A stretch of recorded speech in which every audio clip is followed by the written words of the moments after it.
যুদ্ধবিরতির মধ্যে সামরিক বাহিনীর হামলা বৃদ্ধির পাশাপাশি গাজায় মানবিক সহায়তা প্রবেশে বাধা দিচ্ছে নেতানিয়াহু বাহিনী। গাজা কর্তৃপক্ষ জানিয়েছে, চুক্তি কার্যকর হওয়ার পর থেকে যুদ্ধবিরতির অংশ হিসেবে মানবিক ত্রাণ সরবরাহের মাত্র একটি অংশকে ছিটমহলে প্রবেশ করতে দিয়েছে ইসরায়েল।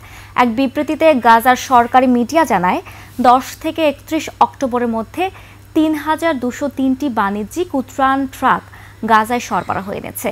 এটি প্রতিদিন গড়ে ১৪৫টি ত্রাণ ট্রাক, যা চুক্তির অংশ হিসেবে প্রতিদিন গাজায় প্রবেশের জন্য নির্ধারিত ৬০০টি ট্রাকের মধ্যে মাত্র ২৪%। এর ফলে গাজা জুড়ে খাদ্য, পানি, ওষুধ এবং অন্যান্য গুরুত্বপূর্ণ সরবরাহের সংকট মারাত্মক আকার ধারণ করেছে। এদিকে ইসরায়েল কর্তৃক ফেরত দেওয়া ফিলিস্তিনিদের শরীরে আঘাতের চিহ্ন পাওয়া গেছে বলে জানিয়েছে গাজার স্বাস্থ্য বিভাগ। আর হামাসের ফেরত দেওয়া ৩ জনের মরদেহ ইসরায়েলি বন্দীদের নয় বলে দাবি করেছে তেল আবিব।